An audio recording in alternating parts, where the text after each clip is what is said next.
If you've been watching us for a few years, you probably know that we like to cut the current year in half and look ahead. So for the second half of 2020, these are the games we're looking forward to the most. Now, also just a quick disclaimer, certain games you're not gonna see on this list, stuff like Dying Light 2 has been pushed. The new Vampire the Masquerade Bloodlines, we don't know if it's gonna hit 2020. Elder Scrolls 6, obviously, Gods and Monsters, stuff like that. Far Cry 6 is 2021. So with your expectations managed, we got 20 games to get through, so let's get started with Crusader Kings 3. If you're unfamiliar with this franchise, it's role-playing grand strategy. These style of games are broader scale. Wars and battles are long and massive, and if you like traditional tabletop games, these types of games might be your jam. This is from Paradox Development Studio, who has a good reputation, and in Crusader Kings 3, you use war, diplomacy, marriage, politics to either build a humble kingdom or a massive empire, and you can practically rule half the globe. It sounds like it can get really insane, and apparently they're working on making this one a little less overwhelming and more accessible by having a learn-as-you-go system. I just really hope this does a good job of easing new players into this type of thing, but without losing that hardcore vibe, which was the whole reason why people came to these games in the first place. We'll know for sure when this PC game drops in September. Now, next at number 19, we have Star Wars Squadrons, a pretty ambitious flight simulator game. Basically, something that the Star Wars series has always been primed for if you've been playing these games for years. No, this isn't really like a rip of the flight mode in Battlefront 2. This is a first-person cockpit-based experience. There's going to be a strong multiplayer focus, but apparently there is going to be a small campaign where you get to play as both sides of the conflict. But something that's really exciting for a lot of fans is that not only is it pretty cutting edge with stuff like crossplay enabled, but also the fact that the game is getting full VR support, so you can play single player and multiplayer and live out your full Star Wars X-Wing or TIE Fighter fantasy. I know I'm in that camp. I wonder if you guys are. Still, there's some things, of course, it's an EA game. They've said that there is not going to be any real microtransactions, no pay-to-win stuff. Everything in the game you earn through playing. That sounds good. We're gonna have to believe it, and when we see it, hopefully we can just get back to the glory days of good Star Wars spaceship dogfighting games. I guess all our questions will be answered when it's released on all the consoles and PC on October 2nd. Now over at number 18, we have Yakuza, Like a Dragon. The Yakuza series we've been hyping up for years, man. Now that it's really made itself pretty big in North America, it's on a lot of platforms now. It's something you should absolutely check out. Yakuza Like a Dragon kind of takes the series and brings it to a new era. There are going to be significant changes. It's based around a new character, but the vibe is still there, the appeal is still there, and here at GameRanks, we're incredibly excited for it. Hopefully the new combat system works out well. It seems a little bit more turn-based and less brawler style, but still, like I said, the flair is still there, the excitement is still there. We're hoping that everything else just comes into place. Early impressions from people throughout the world have been pretty good, but we'll know for sure when we get our hands on it holiday 2020. Now, next at number 17, we have Senua's Saga, Hellblade II. Now, full disclosure, we're not totally sure if this one's gonna actually come out in 2020, if it's gonna make it. They didn't say it was an Xbox Series X launch game, but it was one of the first Xbox Series X games announced and really shown off. So we're hoping that we'll still be able to get our hands on this before the year wraps up, especially because the original Hellblade Senua's Sacrifice was an incredible game that we've tried to put in front of as many people as possible. It took a little bit for it to catch on with mainstream audiences, but it is just like a really cool, cerebral, kind of horror-esque experience. Judging by the trailer and the glimpses we've got of the next game, it seems like that trend is continuing, and we're pretty excited. Now next at number 16, we have Outriders, a 1 to 3 player co-op RPG shooter in a sci-fi world, which, yes, stop me if you've heard that. I already started to get bored reading that description, but I'm holding on to hope because it's made by People Can Fly. People Can Fly is the team behind like one of the most creative and inventive shooters we've seen in a while, Bulletstorm. So I would say that they know how to make a shooter feel fresh and interesting and quirky, so I'm really hoping this translates over to Outriders. It seems very much like it is kind of chasing a lot of the trends going on right now. Online multiplayer, probably some games as a service type elements. But you do have larger than life abilities in this game other than just shooting, and that seems like it could be pretty interesting and make for some pretty dynamic gameplay. Still, we're just gonna have to wait and see with this one. It is releasing on all the major consoles and PC, hopefully holiday 2020.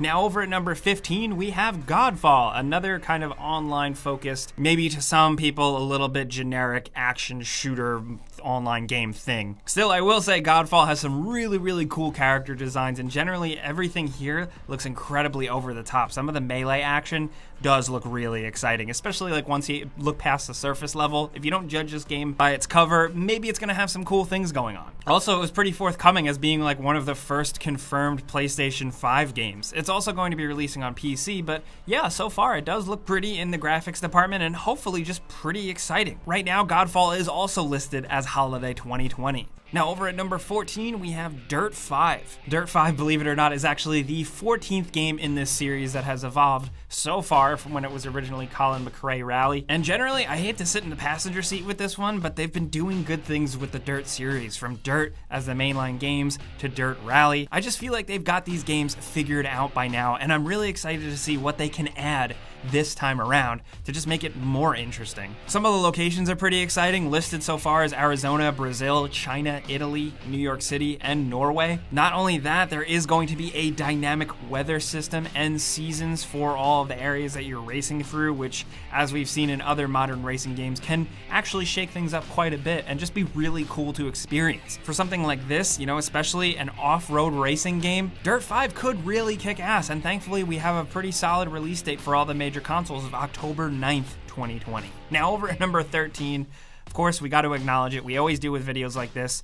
The inevitable next Call of Duty game. There is apparently going to be a Call of Duty game releasing Holiday 2020, but with the epidemic and things going on, we haven't heard things. Pretty much everything's been pretty radio silent. It also seems like a lot of people have been really occupied with Warzone. It's been doing pretty well, and it is pretty fun. But if Activision does decide to churn out one this year, there have been rumors circulating that it is another Black Ops game, maybe a bit of a reboot for the Black Ops series. We don't know for sure. We're kind of just spitballing here, but for the sake of being complete, we did want to include it here.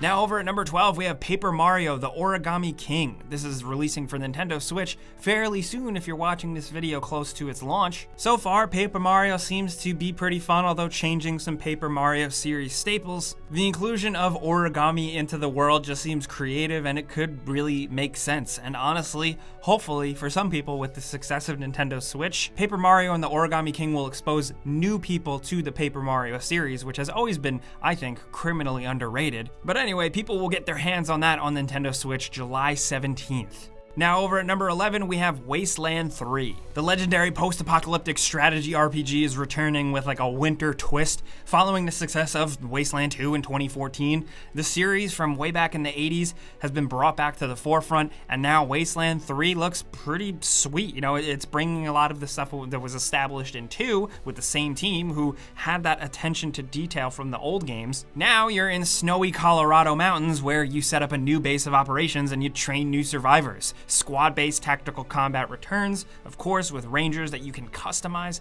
and build and have all these different perks and abilities. And of course, there's tons and tons of story with lots of freedom in all of your choices and decision-making and exploration, all of that to chew through. And you can play solo or co-op, which is also pretty sweet. This baby's finally dropping, as long as nothing changes, August 28th, 2020.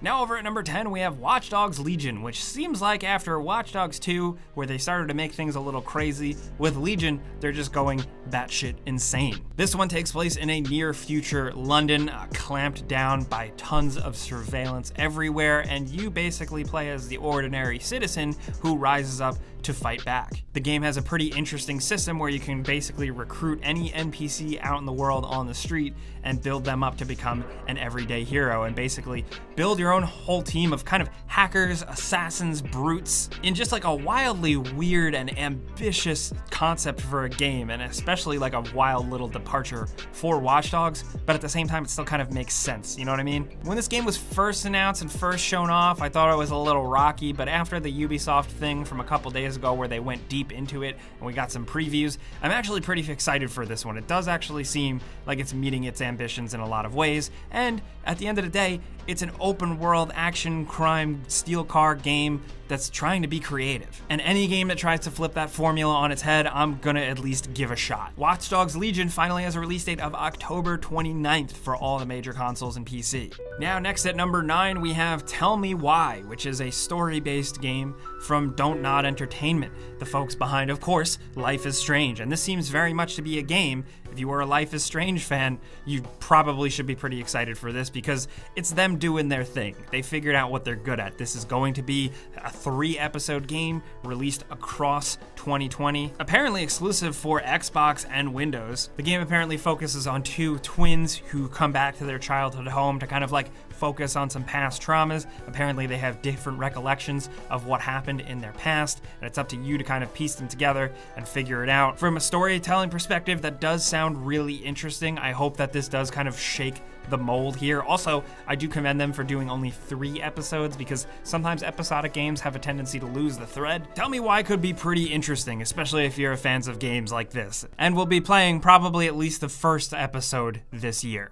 Now, next over at number 8, we have Assassin's Creed Valhalla, which is very much an Assassin's Creed game if you've been playing Assassin's Creed Origins or Assassin's Creed Odyssey. This time, it's with Vikings. But interestingly enough, you start out in Norway and you journey over to England in an attempt to take over and claim new land, and the game is centered around you building up a village inhabiting the English countryside, and apparently this village is very much like a core part of the game's progression and the decisions you make, and I'm really curious to see how that builds up, because I loved building up the villa and stuff like that in the old Assassin's Creed games, because everything else here to me seems like more Assassin's Creed. They are bringing back social stealth, which I'm very happy about, and some of the environments look absolutely gorgeous, but with the combat and just some of the things, I'm glad there's more weapon variety, but overall it seems very much like, hey, if you like the last 2 Assassin's Creed games, you're getting more of that. Which is totally fine for some fans. For older fans like me from the very beginning, I'm hoping that after this one, there's a refresh again on the gameplay. I enjoy these new Assassin's Creed games, not as much as the old ones, but I still do. And the Viking thing seems really interesting, especially because you can hop on a boat at any time. That's always fun in these games. There's going to be character customization. You play as a male or a female and build them up and make them badass, along with your village and your crew. And I'm just excited to see how this one plays out. To be honest, I play every single Assassin's Creed, so let's do it. This one's dropping on the major consoles and PC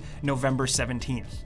Now, next at number 7, I can't believe I'm saying this, but we have Crash Bandicoot 4. It's about time. Yes, they're making another straight-up Crash Bandicoot game with it called 4. It's essentially picking up after the Naughty Dog games with Crash Bandicoot 3 Warped. At least that's what I'm assuming from the title. Pretty quirky. It seems like they're really shaking up the formula though here with some masks that give you different abilities, larger environments, and generally still to this day I'm just a bit skeptical of Activision Crash for 2 reasons. Obviously, people have their gripes with Activision as a company and their monetization practices, of course, but I also feel like Activision didn't get the Crash vibe as good as Naughty Dog did back when they made the original games. Still, I thought the Insane Trilogy collection was like a great remake, so I'm really hoping that this just continues to feel like that. Still, it's just like a big budget, over the top platformer, and we don't get enough platformers still to this day, so we're gonna be jumping on this one when it releases on the consoles October 2nd, 2020. Now, over at number 6, we have Flight Simulator. Microsoft's Flight Simulator is getting a big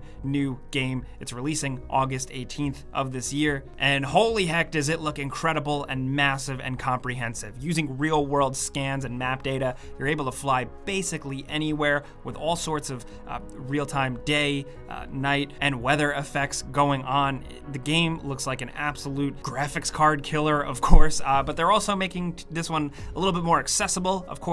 Difficult to master, but fun to jump into and experience for yourself. PC gamers have been playing the Flight Simulator games and all of their updates for years and years, and this has existed for so long as a staple for good reason. But I'm really just excited to see like the next generation, the new platform of Flight Simulator and what it's going to be for the next few years. Like I said earlier, it's going to be releasing on August 18th, but it's worth noting that this is just releasing for PC right now, so PC fans get excited.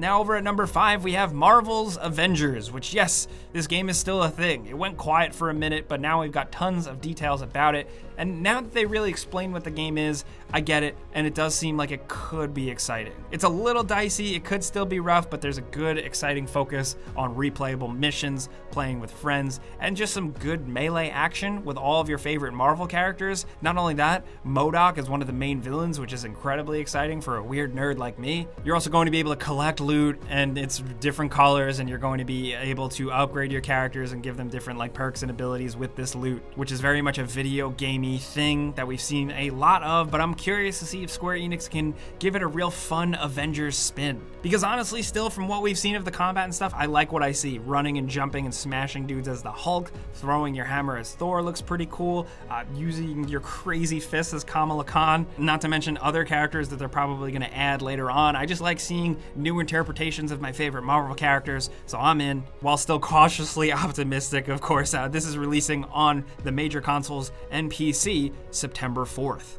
Now, down to number 4, if we're talking about superheroes, we gotta mention Spider-Man Miles Morales, which is a standalone game focusing completely around Miles Morales, who of course was completely and pretty excellently set up in Spider-Man PS4. This one looks like it's once again in New York City, but of course with big shiny PlayStation 5 graphics and a bit more of a wintertime setting. Of course, playing as Miles Morales, you have access to a variety of more exciting powers than just your standard Spider-Man game, which could really shake things up. I'm kind of two minds here. I wanted a game and a story based around Peter training Miles because that could be really fun to play, but I'm also very happy that Miles is getting the focus here with his own entire game. I love Spider-Man. I love swinging through New York City. I'm a sucker for these things. Thankfully, this is releasing on PS5 this holiday season.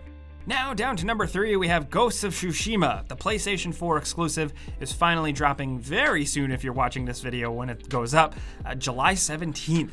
This is an open world samurai exploration adventure game with focus on combat and stealth and high quality storytelling from at least what we've seen, and just general vibe and atmosphere. And most importantly, at least for me as a gaming fan, it's from Sucker Punch, the folks behind the infamous games, which I found to be absolutely downright incredible. So this is something very different for them, but I'm curious to see what Sucker Punch can do to make this thing exciting, because there's a lot of games out there with open worlds and RPG elements, and you hop on a horse and you go exploring and you kill a dude with a sword. But this one, of course, has some really cool and interesting Japanese influence, and presumably something that we can't see through just streamed videos of it, something of like that Sucker Punch flair, the reason why we fell in love with the infamous games. I'm looking forward to falling in love with Ghosts of Tsushima.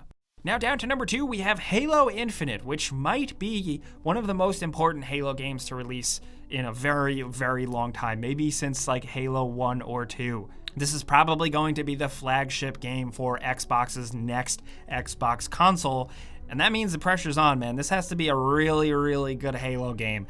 Halo Infinite has in many ways alluded to the fact that it is kind of going back to basics and kind of focusing on the things we love as a Halo game, while also just being a massive and big new experience. Hey, Master Chief is back. We know there's a Warthog. The graphics look incredible from what we've seen, at least. There's going to be big, massive environments. I think pretty soon, if you're watching this video, we're probably going to get a lot more info on this one, but I gotta say, pretty excited. We're really hoping this one lives up to expectations. But down to number 1, if we're talking about games living up to expectations, holy hell, of course we have Cyberpunk 2077. What more is there to say about this game other than that it is the next big ambitious RPG from CD Projekt Red, the makers of The Witcher 3, one of the best RPGs of all time. Now they're making a game in a cool futuristic cyberpunk setting with fancy shiny futuristic cars, big soaring skyscrapers, seedy criminal underground elements, hackers, killers, criminals, everything, you name it. It seems like this game's gonna have it, with a big focus on first-person combat and building up your character through RPG systems. It kind of seems like Deus Ex on like insane overload, and even that I think is still not doing the game justice and the ambitions here. We're really looking forward to getting our hands on that one. Not much else to say about it, but it's releasing on the consoles and PC November 19th, 2020. Now, of course, before we go, we got some bonus games we wanted to shout out real quick. Destroy All Humans, the remake, is dropping July 28th. Kingdoms of Amalur: Re-Reckoning, the remake of that, is launching September 8th. Then one more remake, Mafia Definitive Edition, is kind of a rebuild from the ground up of the original Mafia classic. That's September 25th of this year. And then there's also Deathloop, that Arcane Bethesda game, which seems like it's like a PS5 timed exclusive and also on PC, and that is apparently still slated for holiday 2020. Yep, we're getting a new Tony Hawk game. What year is it? Well, we're sort of getting a new one. It's Tony Hawk's Pro Skater 1 and 2 Remastered. It is going to be a traditional Tony Hawk game, but you will be able to play the classic modes online as well. But those are all the games we could cram in here. These are the things that we're really looking forward to for the remainder of 2020. Now, we provided a top 20 list here. We would love to hear your own top list down in the comments. Maybe you got a top 5, maybe you got a top 10, maybe you're crazy. Let us know what games you're looking forward to jumping on this year down in the comments. And if you learned about a game or two from us, clicking the like button does help us out. We really appreciate that. And if you're new, consider subscribing, maybe hitting that notification bell, because we put out videos every single day. But as always, thanks for watching. We'll see you guys next time.